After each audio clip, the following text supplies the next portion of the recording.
Jokowi pergi ke berbagai daerah, dan dalam kepergiannya itu 3 hal dilakukannya. Pemberian bansos, mengkonsolidasi aparat, dan kemudian juga melibatkan banyak aparat kepala desa.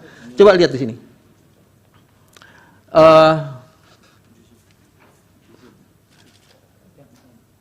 Ya, yang ini tadi, oke. Tadi saya sudah jelaskan, saya jelaskan lagi. Coba saya mau cari data yang ini saja. Yang 45% Gianyar. Ini basis dari Pak Prabowo tahun 2014. Itu perolehan suaranya di Gianyar, itu nomor 2 dari Mentawai, itu 22%. Di tahun 2019 hanya 3%. Tapi kemudian di tahun 2024 49%. How come? Jelaskan. Kalau tidak ada kecurangan melalui bansos, tidak akan mungkin terjadi angka seperti ini. Apakah ini hasil yang mau dipakai sebagai proses untuk memeriksa perkara seperti ini? Nah, ini yang menarik. Ada lagi data yang lain? Dilanjutkan. Yang ini. Nah, ini adalah hasil survei dari Litbang Kompas yang kami sertakan. Yang di situ memperlihatkan ada politisasi bansos oleh Presiden Jokowi, sehingga kemudian bansosnya Jokowi. Jadi ada 7,8 juta pemilih mengaku saat diberi bansos dan disampaikan bansosnya dari Pak Jokowi. Jadi survei ini mengkonfirmasi itu.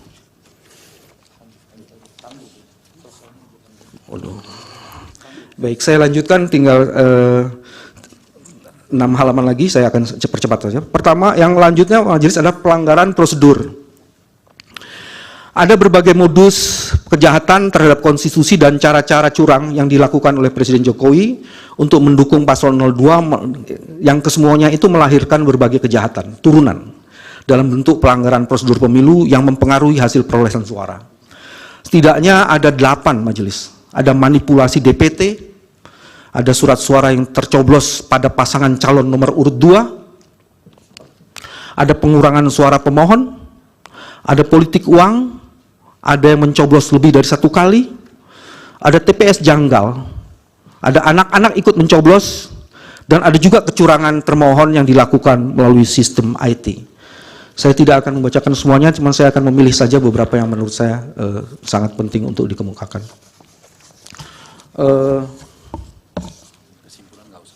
Oke.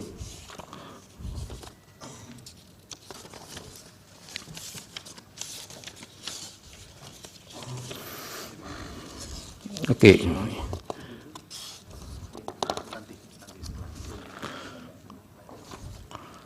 Saya bisa dikasih dokumen lainnya kalau di sini ada yang hilang.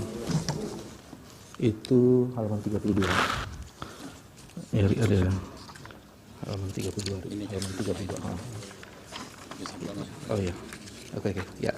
Saya akan lanjutkan majelis.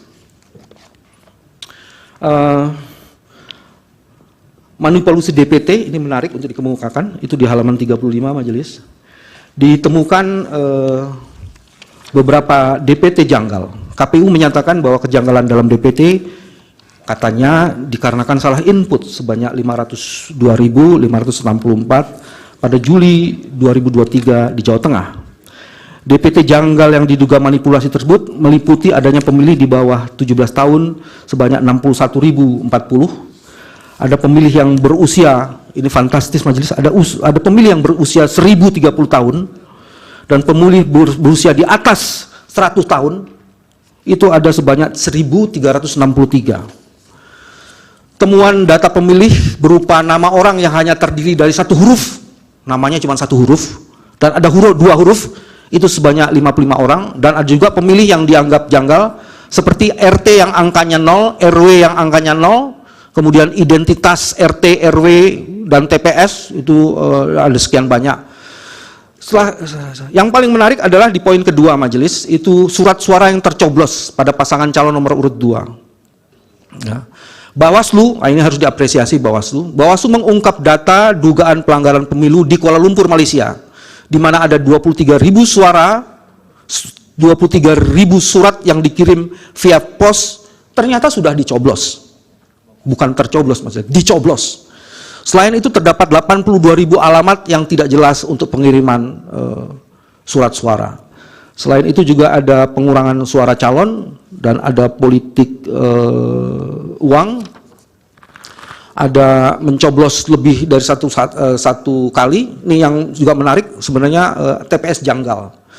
Sejumlah TPS itu di halaman 37.6, sejumlah TPS dilaporkan janggal karena tidak terdaftar sebelumnya, seperti yang terjadi di Sleman DIJ dalam keputusan KPU Sleman 02 tentang penetapan jumlah tempat suara pemungutan data tahun 2024. Jumlah TPS di Kelurahan Purwomartani, Kecamatan Kalasan, Kabupaten Sleman berjumlah lebih dari 105. Namun setelah dicek dalam laman KPU, ternyata bahwa jumlah TPS di Kelurahan Purwomartani, Kecamatan Kalasan, Kabupaten Sleman DIJ itu berjumlah lebih dari 105.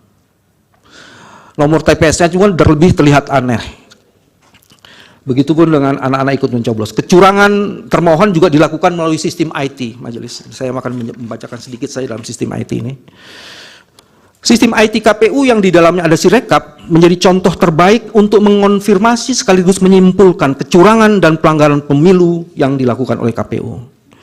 Sirekap yang pada awalnya didesain untuk mengontrol rekapitulasi manual, justru malah digunakan sebagai sarana kecurangan dan mendelegitimasi serta upaya-upaya framing lainnya terhadap upaya penegakan prinsip penyelenggaraan pemilu dalam pelaksanaan rekapitulasi hasil penghitungan perolehan suara yang jujur, terbuka, akuntabel, efisien, efektif, dan aksesibel. Sirekap semula tidak dijadikan instrumen untuk mengontrol rekapitulasi manual.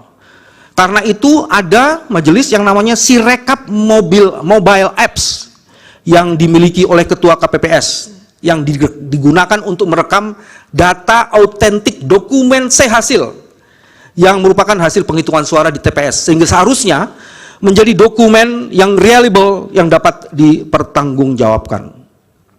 Nah, ada yang menarik itu di poin D majelis. Ditemukan adanya salah satu fitur yang tiba-tiba muncul kendati sebelumnya tidak pernah ada di dalam mobil apps Sirekap yang dimiliki KPPS yang memegang back-end apps. 4 hari sebelum pencoblosan, tanggal 10 Februari, tiba-tiba ada muncul fitur bypass logging dan security, sehingga ada pihak yang dapat mengubah value atau angka dalam dokumen C-hasil, karena source code dapat diubah. Munculnya fitur tersebut tidak saja mengubah angka perolehan suara di Sirekap, tapi juga potensial menghilangkan metadata dan file foto form C plano hasil. Yang selanjutnya adalah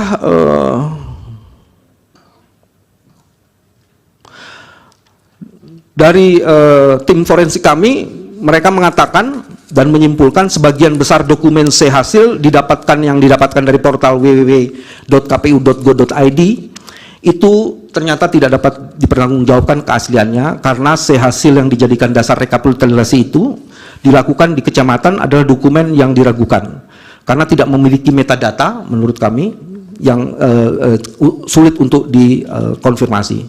Legitimasi perolehan selanjutnya tidak bisa, itu sebabnya legitimasi terhadap perolehan selanjutnya tidak bisa dipertanggungjawabkan. Oke. Majelis Hakim, saya ingin membacakan petitum